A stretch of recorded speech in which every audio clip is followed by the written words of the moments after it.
Welcome everybody to Wall Street Reporter's next super stock, a live stream for February 25th. We're back with Victory Square Technologies. Actually, we have three exciting companies for you today, so it's going to be an action-packed day. Again, for anybody that's just tuning in right now, our goal is to bring you those stocks with 10x to 100x upside potential. So companies going after multi-billion-dollar market opportunities at a key inflection point and multiple catalysts to unleash that shareholder value. So again, our goal is to bring you the companies, get the CEOs in front of you, and then you ask your questions in the live chat to the CEOs, and then decide for yourself if Victory Square and our other companies are going to be that next 10-bagger or 100-bagger super stock like we've seen. Or I should say, we haven't seen the 100-bag. We've seen the 50 so far. So maybe Victory Square could be the... We're gonna find out. So, guys, welcome back. Thanks for having us.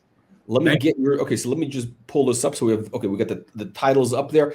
So great news today. This is actually I think a real milestone is you're announcing you're going to be doing this dividend dividend kind of spin out of Game On. Yes. Yeah, that's correct. Yeah. I think in an earlier show we had mentioned one of the values to VST shareholders is that when one of our portfolio companies matures and is commercializing, we would spin it out. And we had an overwhelming response from shareholders that they would like a share dividend to be able to take some sort of ownership in those companies. And Game On, which is the latest one on deck.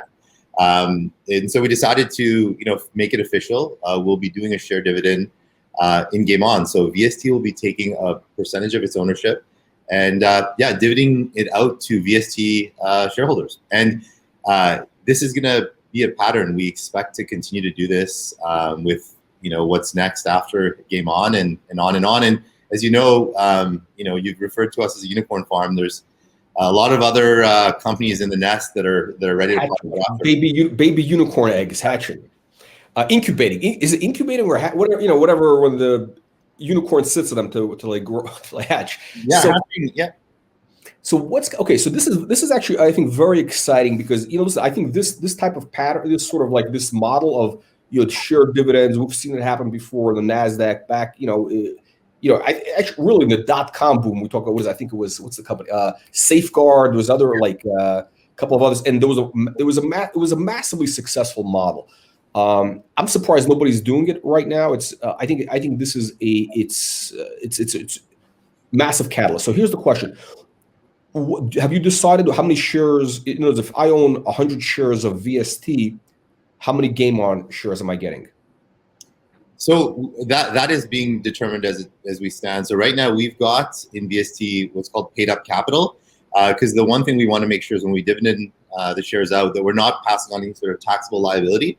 So that exact number and breakdown will be introduced to shareholders very, very soon. But we don't have an exact number yet, but it's coming. Okay, so but essentially it's gonna be like some dividend quality. So I'm not gonna put words in your mouth, but it could be like a 5% dividend, 3%, whatever that is, like a normal company.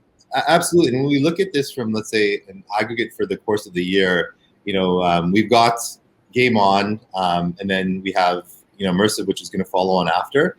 So we're looking at the dividend just not being a one-off, this being kind of a pattern. So if you look at it from an annual basis, it would reflect what a dividend would look like. And just to note, we initially kind of put it out that when we spin out an asset, VST wants to keep a big portion of that on our books, because again we believe long term in those businesses. Also, in the ability to liquidate some of that capital to reinvest in these other 10, 20, 30x opportunities that we see. But the third is we want to reward shareholders for their support and patience, onwards, and for them to have something to kind of look forward to. So this will be something that will be real and legit. Yeah, no, I think it's a great model. It does a couple things. One is it creates, in terms of from a market standpoint, it gives the new spin out, really great distribution, sort of that affinity group. So I don't know how many shareholders do you have now? Do you know, on record? It could be, I don't know, 1,000, whatever the number is. It's in the thousands. We don't have the exact number, but to your point, absolutely. I think building a diverse shareholder base, that was one of for the spun out company. So in other words, they're launching not from scratch. They're basically launching with momentum. Yeah, and again, it was something that was it started off with VST last year, diversifying our own shareholder base, building it up, and now as we spin off the assets, like you said, build momentum and a base of shareholders that are already aware of what they're doing. And to note, that's one of the reasons why, with Game On, we had so much interest from investment banks wanting to finance and do a brokered financing with Game On, but we decided to open it up to our VST shareholders first. So we created a shareholder president's list within VST shareholders to, our mantra is to democratize access, right? And so we had to put our money where our mouth was and open it up. And now Game On's got an amazing shareholder base and a lot of buzz, like you said, and a lot of momentum. Yeah, no, this is. I think this is a real. It's a great model. I think it's going to be, it's going to unleash tremendous value. This is why you're on the next super stock platform, because I think this puts VST on the path to that 10 bagger, $10 plus stock. All right, so you got the Game On. Actually, for anybody that's new, first of all, give a snapshot of Victory Square, kind of the business model, some of the companies, and also the Game On. You want to talk about Game On I know we had Game On but just anybody new that's new, just give us a snapshot of Game On. What can they expect and all that good stuff? Yeah, so just a refresher on Victory Square. So we are a venture build studio. We were created in 2017. Our mission was to democratize access to the next best emerging tech companies from around the world, and give investors early access to the next generation of tech giants. There are 23 companies in the portfolio from all over the world in sectors like digital health, gaming, blockchain, AR, VR, cybersecurity, and cloud computing, and more. Think of VST as a greatest hits album. Like, we've got the greatest hits in all these different verticals and sectors, trading in Europe, the US, and Canada. So that's kind of an overall, just a refresher on VST. You mentioned Game On. So Game On is one of those companies in the portfolio. Game On came out of Techstars, New York. So again, great accelerator. We were able to identify this company in New York. What they were doing is they're disrupting, the digital advertising and with a TV, static TV kind of space with a gamification platform. So they had a really strong team. Anyone that's been following the news over the last couple of weeks, an amazing board and great distribution on their products. And now recently, again, just announced a quick private placement pre-IPO financing for them, which was like the response was incredible. And they're scheduled to list in the next, I would say, 4 to 5 weeks. So yeah, super exciting. And then we have others on deck, after that. Okay, so Game On is going to start trading the stock is going to start trading in about 4 to 5 weeks. I think that's you might want to correct me, but I think it's scheduled for the next 4 to 5 weeks.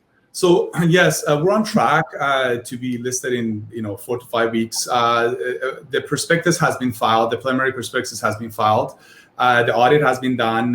Again, we're going through the normal course of back and forth with commissioner and the exchange for some of the clarification that they need to have. Everything else is set. As Shafin mentioned, the private placement, we got a great response. We're going to close that. So again, we're expecting to be listed in the next 4 to 5 weeks based on what we've done so far. Okay, and in terms of when is the dividend? When are you going to decide on the ratio, the dividend ratio, like how much people are getting? Like, is that going to be beforehand? Yeah. That will be most likely around the time that it's listed. Okay.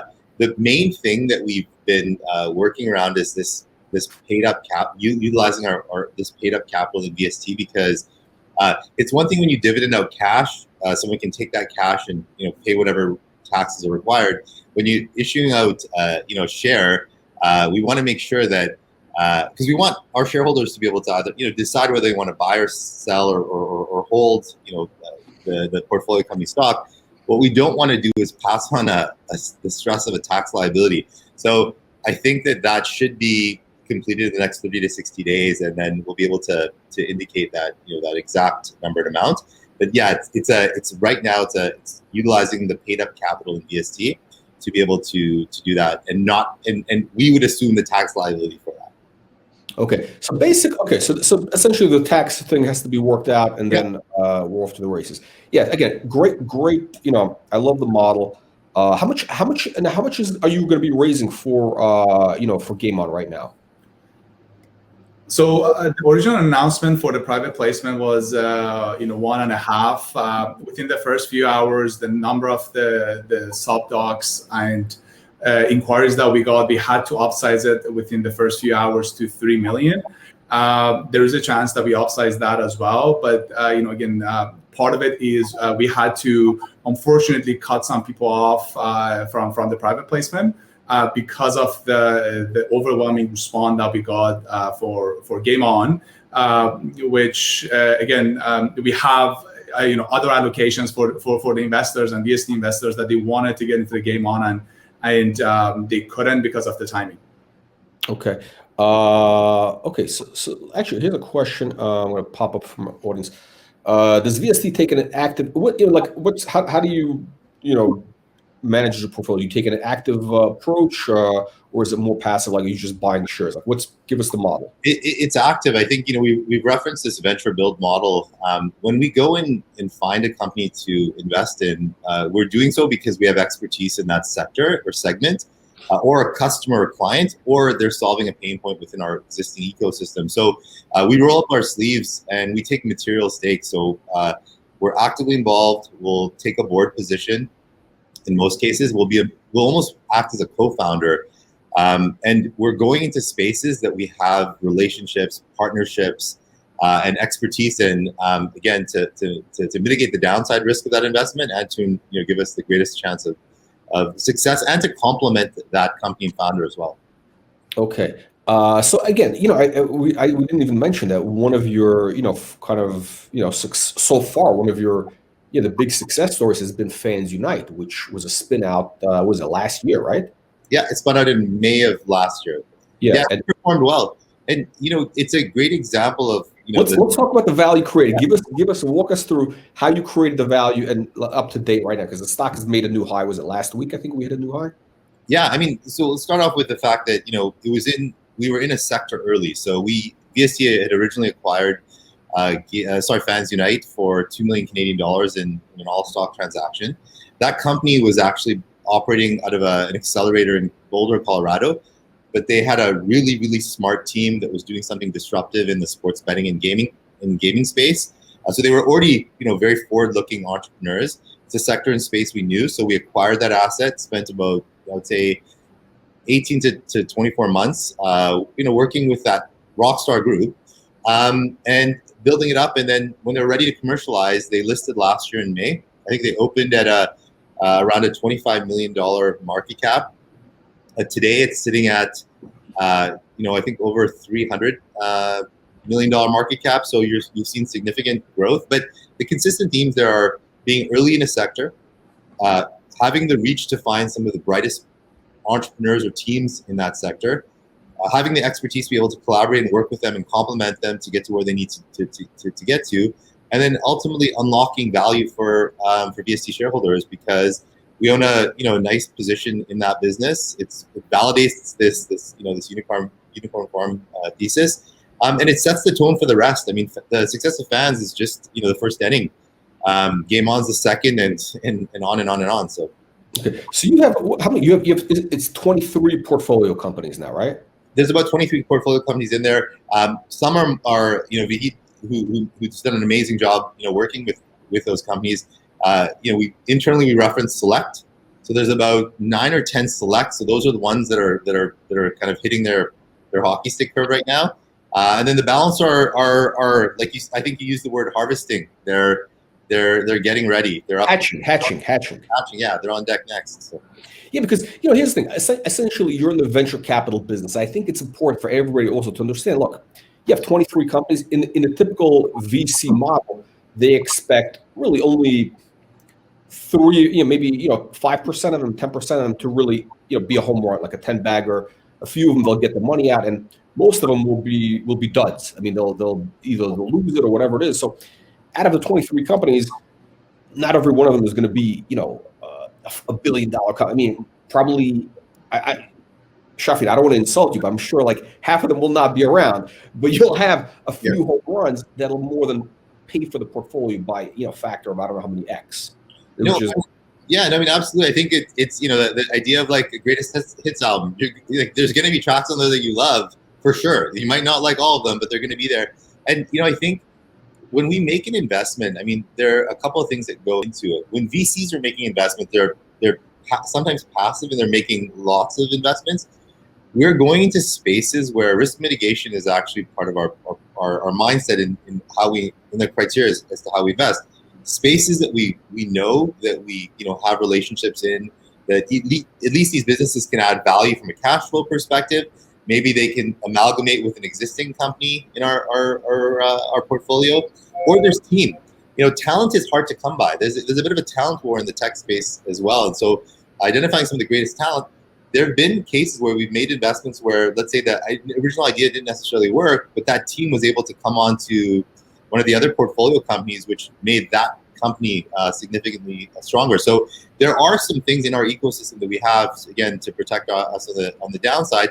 And when you look at, the biggest thing is, as an investor myself and as the largest shareholder, I don't want to have a one-trick pony. I want to have diversification, diverse revenue streams, because if one thing doesn't work, well, I've got 22 other things that are, again, there's a consistent criterion theme there of great space, early, great team, product, market fit, and the probability is high that I'm going to do very well.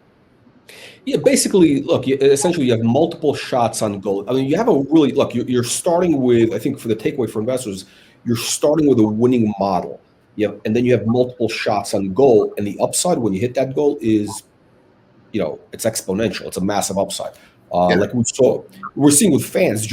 And fans is still in the stages. I mean, fans is not a full unicorn. It's like a not even a teenage unicorn. It's still, it's like an adolescent. It's like a 12-year-old unicorn. Yeah. So it'll be exciting to see what happens there. Let's talk about. Hang on a second. We got a question here. Let's go to the audience question. Immersive tech. You have an immersive tech deal you want to talk about? It's on deck now. Sorry, were you going to say something? Go ahead.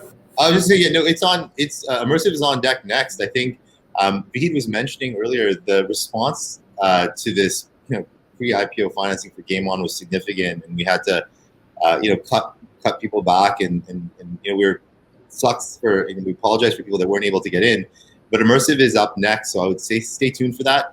I think we're anticipating Immersive being listed, most likely May, but we're going to shoot for April.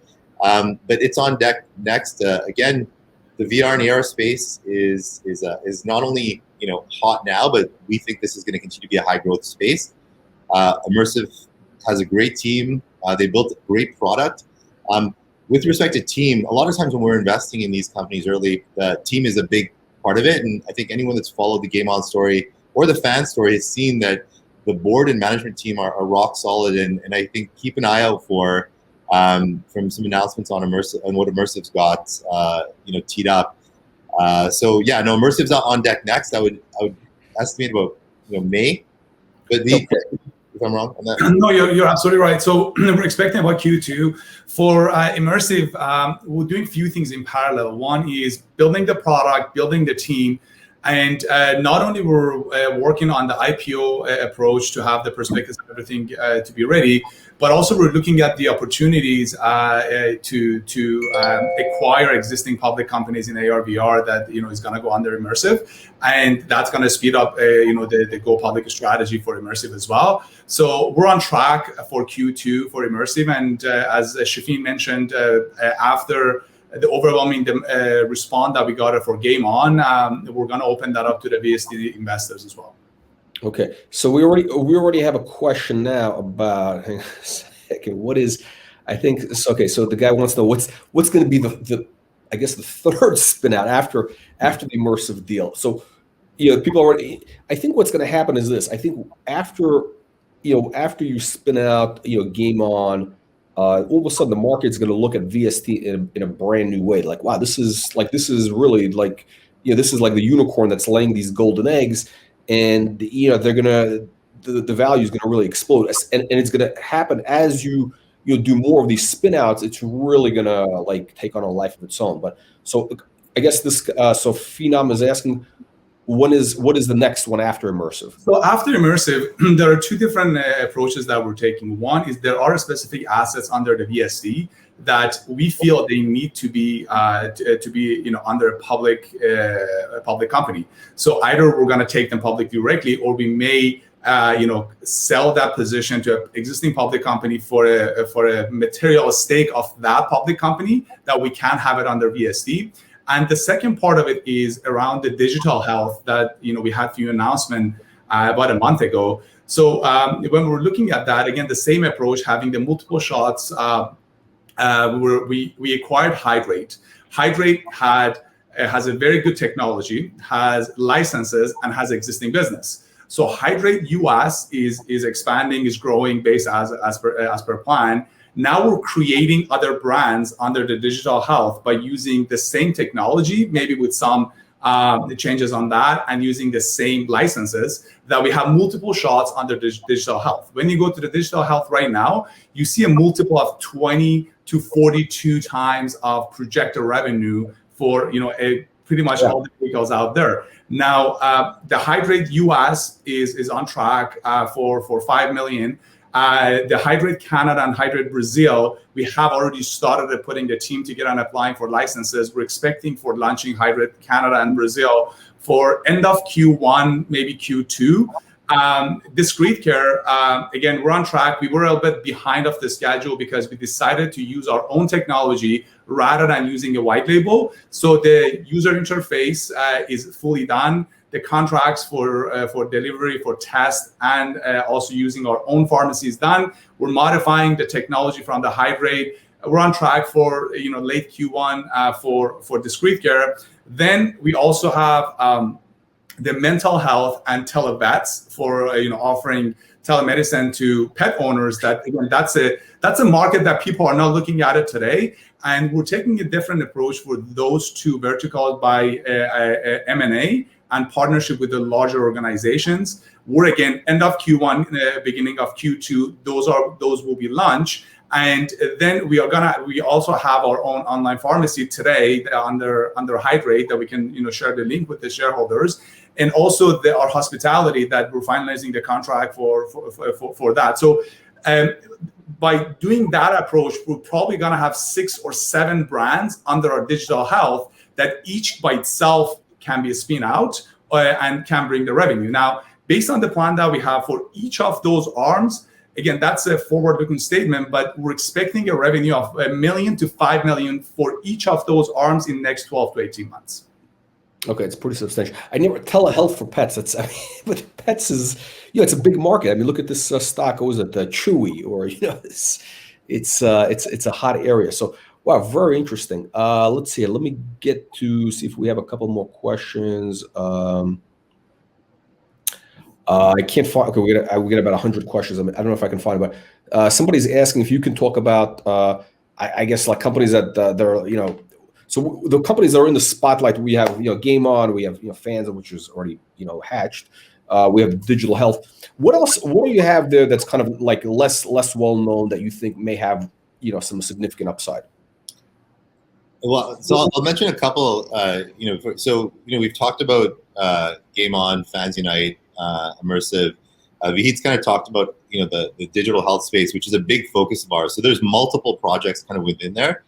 There are some other ones that I think people are going to be hearing about. One is Copilot. So Copilot, amazing team. They're working in the sales automation space. Their revenue growth. So internally we look at this triple, double from a revenue perspective. And most of the companies that we're talking about are hitting that kind of milestone. And this is one company that is just on fire right now. So they're going to be ones that I think people are going to be hearing about. Covalent. What does it mean? What does it mean? Triple? What is a triple? Revenue wise, sorry. So like in the case, so let's just look at Hydrate, for example. Million in revenues last year, on track for 5 this year. We're anticipating triple, so we expect 15 in next year, and then a double, 30 and 60 the following 2 years after that. And that's just, again, in the tech space, in the spaces we're in, they're high growth. So once you hit that inflection point, triple, double, which is kind of what we look at from as a criteria on what kind of growth prospects we need. So Copilot is one, Covalent is another. Covalent is in the blockchain space. They've been building deep tech tools in the off of the Ethereum kind of platform. And what's exciting about that company is not only their leadership team and the growth they have, but when you see a company go through a crypto winter or a blockchain winter and stay alive, the conviction and belief in that is significant. Now they're getting rewarded for that. So Covalent's another big one. There was a transaction earlier with a company called Cloud9 where we had some strong assets in the crypto space with respect to a desktop miner, a physical piece of hardware that you can plug in at your home, powered by software that allows you to mine one of 5 different types of cryptocurrencies, and a decentralized database system. Now, I don't want to get too technical and confuse the readers, the viewers. But again, I would say Copilot, Covalent, and Cloud9 are 3 that are, I think, are teed up right around the corner. And he could probably add a number more that are ready. Yeah. So beside what Shafin mentioned, we are also into the insurance tech. We have a company called Cloud Advisors that they're providing the AI in the insurance tech. They're on track for the growth that we were expecting from them. We have another company in AR/VR called Shape Immersive that again, solid team. They're working with larger companies to provide AR/VR for e-commerce, and they launched a few products. You can look at their website. So that's Shape Immersive. We're also into the payment industry. So we have a payment company for the payment processing, and the payment processing is a complementary service for us when it comes to any of our portfolio companies. So for example, the Hydrate the example that we use, we're going to have our own processing company for all these divisions that are going to process in healthcare.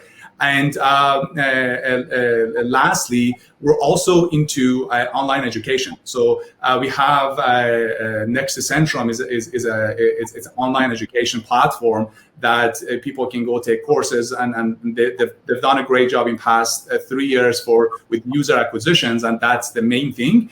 And one other one is Draft Label. The Draft Label is our tech company and development company that sometimes with our portfolio companies, rather than providing the hard dollars, we're going to provide them credit for us to do their development job, and we take stock or we sign a contract that we get ongoing payments from them. Okay, I don't think we have enough time for the next 2 days to go through all the companies. So we're gonna have to it'll have to trickle out, or like every few weeks, people will get a little idea. So yeah, I like this triple.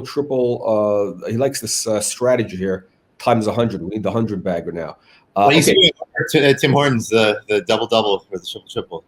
Oh, is that a Tim Hortons as a Canadian? Okay, it's a Canadian joke. It's lost.